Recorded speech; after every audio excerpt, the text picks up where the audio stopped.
Hello. All right, thank you. Hi. How are you? Okay. Good afternoon. You all right? Okay, if you've got a question, please raise your hand. We'll try and get around as many as possible. There'll be a Spanish translation for each answer.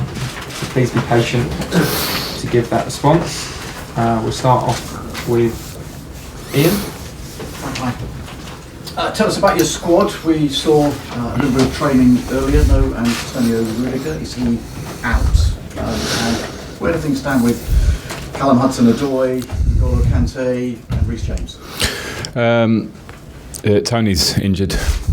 He's bothered a small groin problem that he's been carrying for the last couple of weeks at the weekend, so he's out. We'll have a scan later today and see where he's at, hopefully not long term.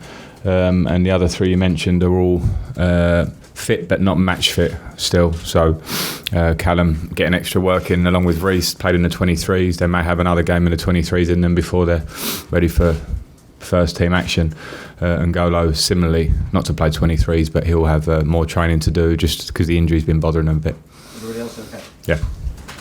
Tammy obviously scored a hat-trick at the weekend. He's now got 7 goals in 5 matches in the Premier League. In some respects, has he exceeded even your expectations? Well, I never had clear expectations for him, only the fact that I believed in him and trusted him.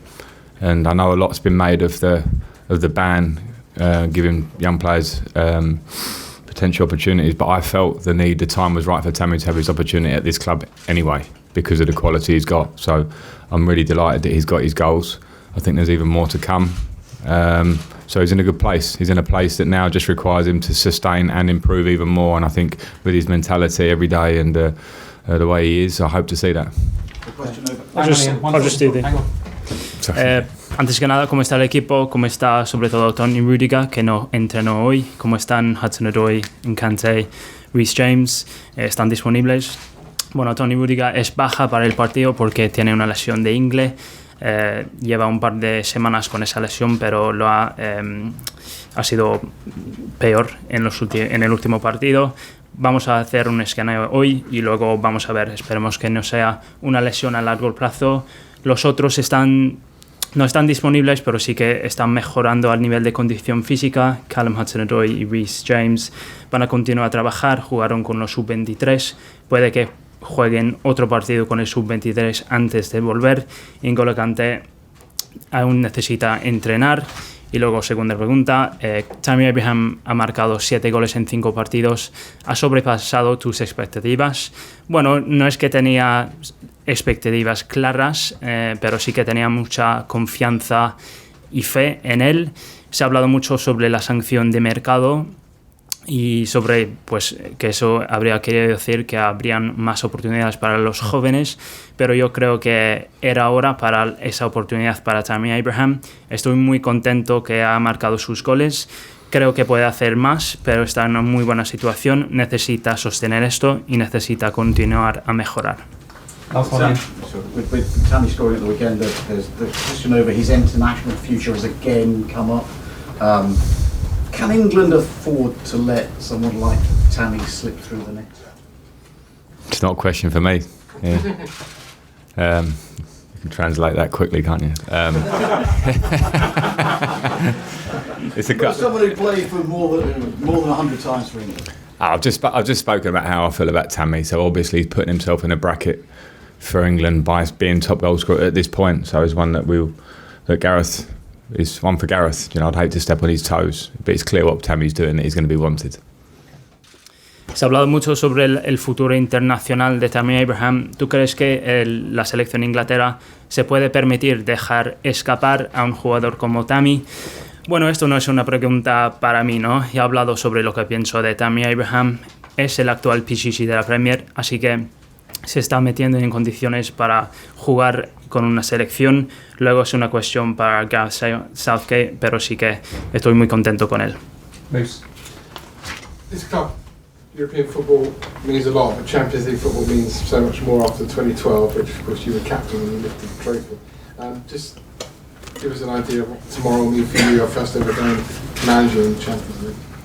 Well, I'll be proud to do it because, as you said, I had multiple incredible nights in the Champions League and some bad ones. But it is the ultimate in club football for me in terms of competitive club football. And there's something about nights at Stamford Bridge. There's something about the Champions League music. There's memories that I have and we have here as Chelsea people. And I want to experience it on this side of the fence. So I'll be proud to take the team out. But of course, very aware that what matters is results. What matters is starting the group well against tough opposition. But yeah, I am excited. I was there when you beat Liverpool. Sorry. Tú has vivido muchas noches pues fantásticas en la Champions con el Chelsea, sobre todo en 2012 cuando ganaste la competición como capitán. ¿Qué va a significar para ti mañana? Bueno, voy a estar muy orgulloso, como te has dicho, he vivido muchas noches increíbles en la Champions y también algunas noches negativas, pero yo creo que es pues la competición más importante en el fútbol a nivel de clubes. Hay algo con Stamford Bridge, con la música de la Champions, tenemos muy buenos recuerdos de esa competición y nada, estoy deseando vivirlo como entrenador y estaré muy orgulloso, pero lo importante es que saquemos un buen resultado y que arranquemos bien el grupo frente a un rival difícil. The atmosphere at the Bridge obviously on these nights can be really special. I was going to mention the Liverpool game, which probably is the most you scored that game, the most emotional night you've ever had as a Spurs. Yeah, without a doubt, a very emotional night, and emotional on a personal level, and I didn't need an extra bond with Chelsea and the club, but what happened on that night for me with my teammates and the fans in the stadium, etc., on such a huge game for the club, is something that kicked everything on for me in terms of how I feel about this club. So that's maybe the magic of the Champions League. El ambiente en Stamford Bridge en la noche de Champions siempre es muy especial, pero por ejemplo me pienso al partido frente al Liverpool. Tú marcaste el gol en ese partido. ¿Fue la noche más emotiva para ti en la Champions? Sí, yo creo que sí. Fue importante a nivel personal y no es que necesitaba algo para fortalecer mi vínculo con esta afición, con este club, pero lo que hicieron los aficionados, lo que hicieron los compañeros en una noche tan importante para mí, pues fue muy importante para el vínculo que tengo con esta afición. John. Frank, have you spoken to Tammy and the other young players about what different challenges they'll face in the Champions League? What do you think is the main difference between playing the league and then playing in Europe? I haven't actually spoken to them in detail on that. We're meeting up tonight for a hotel, so we'll have plenty of time to prepare, and it may be certainly worth a word or two because it is different in its nature. And I would say the main thing that I found as a player particularly was that your concentration and focus levels throughout every game have to be absolutely spot on. Not to say you can get away with things in the Premier League, but the high level of player in the Champions League, the different style of game that can sometimes surprise you, and teams that travel for this game that are fantastic on the counter-attack and can hurt you in 1 second when you feel like you're controlling a game. So it will probably be that focus throughout will be the main point. ¿Has hablado con Tammy Abraham y con los otros jugadores jóvenes sobre la diferencia que supone un partido de Champions y cuál piensas que es la diferencia principal entre la Champions y la Premier? Bueno, no he hablado con ellos, pero tenemos tiempo hoy en el hotel. Vamos a preparar el partido y hablar un rato sobre esto porque sí, es diferente. Creo que como jugador la diferencia principal fue pues el enfoque y la concentración que tienen que estar a tope durante todos los 90 minutos en cada partido. No es que se puede subestimar la Premier, pero en la Champions pues el nivel de los jugadores es más alto, el estilo de los partidos es un poco diferente. Yo creo que, por ejemplo, en este caso vamos a enfrentarnos a un equipo que está muy peligroso, sobre todo en las transiciones, y puede hacerte daño en cualquier minuto del partido, así que tenemos que estar completamente centrados en el partido. Gentleman in the red shirt. Frank, SNTV, I'm sure you are aware about what happened in Valencia last week with the coach being sacked. There is a huge turmoil right now at Valencia, and it seems that the players today are not going to talk during the press conference as a protest for what happened with Barcelona. Under your point of view as a coach, how will you recover your players to be able to perform? And do you think Valencia, under the current circumstances, they can do something, they can be a team that could put Chelsea into big trouble? Thank you. Yeah. I'm aware of what's going on, but at the same time, it doesn't affect our approach and my approach in terms of we're going up against a team that have fantastic quality.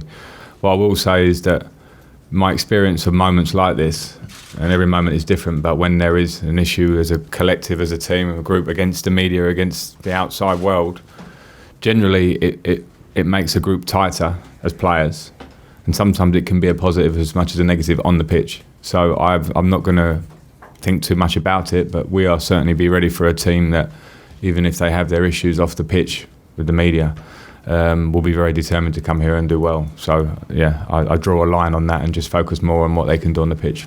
Do you think the players denying not to talk in the press conference, do you think this kind of behavior is good for the team? Do you think it's worthy what they're doing? What is your point of view? I think you need to know all the details. I've been in similar situations, and I'm not going to stand here and say what they should or shouldn't do without knowing the details or how they feel. I understand where you're going, but it's not for me to declare that.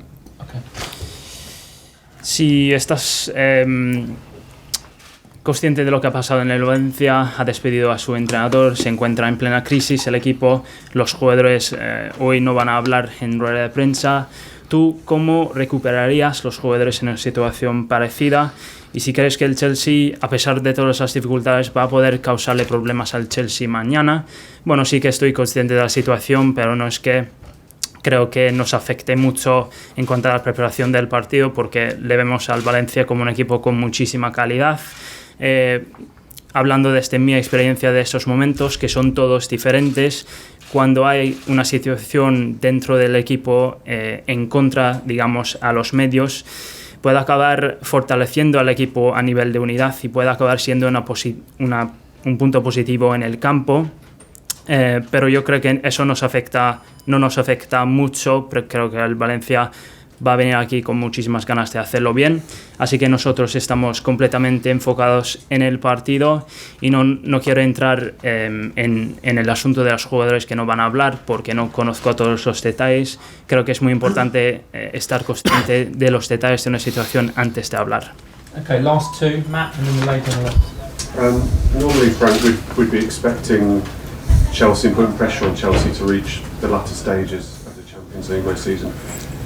Obviously, the pressure doesn't feel quite the same because of all the circumstances. But do you have any targets at the start of the competition, or do you have to wait to see how some of the players you've got who've never played in it adapt before you can set targets for it? I think the target is clearly to qualify for the group.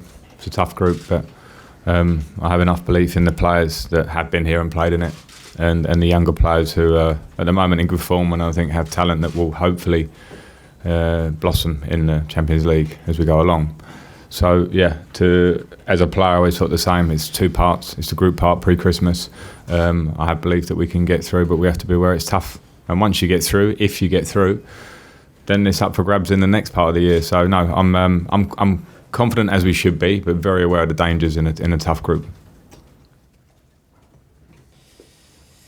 En general, bueno, las expectativas sería para el Chelsea que progresara a las últimas fases de la Champions.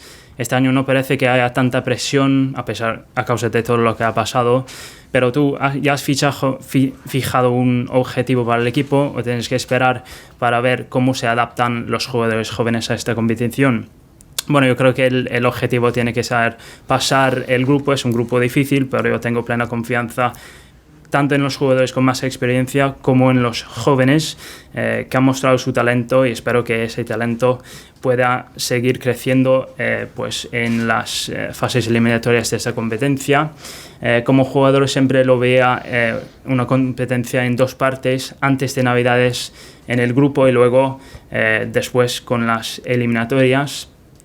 Espero que lo hagamos bien, pero sabemos que va a ser difícil y lógicamente si puedes pasar el turno, pues te la puedes jugar en las eliminatorias. Así que tenemos la confianza correcta, pero también estamos conscientes de lo difícil que será. Okay, last question. Te pregunto en castellano, no sé si vio el partido del otro día, intuyo que sí, en el Camp Nou del Valencia. ¿Espera a un Valencia parecido a ese que se dio ante el Barça? Y deportivamente, ¿qué partido espera del rival? don't know if you saw the Valencia game against Barcelona in the Camp Nou at the weekend. Are you expecting a similar sort of team from them, and what kind of performance are you expecting from Valencia tomorrow? I did see the match, and it's not always easy to analyse a game against Barcelona because they have a particular style which makes it very difficult for everybody, not just Valencia. But I've also analysed more games. It's sometimes slightly difficult when a manager changes because you're possibly waiting for a change of style. I didn't really see that at the weekend in terms of how they set up. And I expect similar, which is a team that are very, very organised and hard to break down, and a team, as I mentioned, that can be very dangerous on the counter-attack, particularly with the two strikers and their wide players. So, I expect them similar, and I expect a tough match. Sí, vi el partido, pero no es fácil analizar un partido frente al Barcelona porque con su estilo puede hacerle daño a cualquier equipo. He analizado varios partidos del Valencia, a veces es un poco difícil cuando se cambia el entrenador, pero porque a lo mejor te estás esperando pues un nuevo estilo, un nuevo sistema. Eso no se vio, se vio un estilo bastante parecido, pero yo me espero un equipo bien organizado, que juega bien en las transiciones, y sobre todo pues el peligro principal sería los dos delanteros y los jugadores de la banda, así que me espero un partido difícil. Okay, thank you very much. Good afternoon. Is Emerson fit as well? Sorry. No. Emerson. No, not for Tuesday. Que Emerson tampoco es disponible. Thanks. Sorry, thank you very much. Thank you.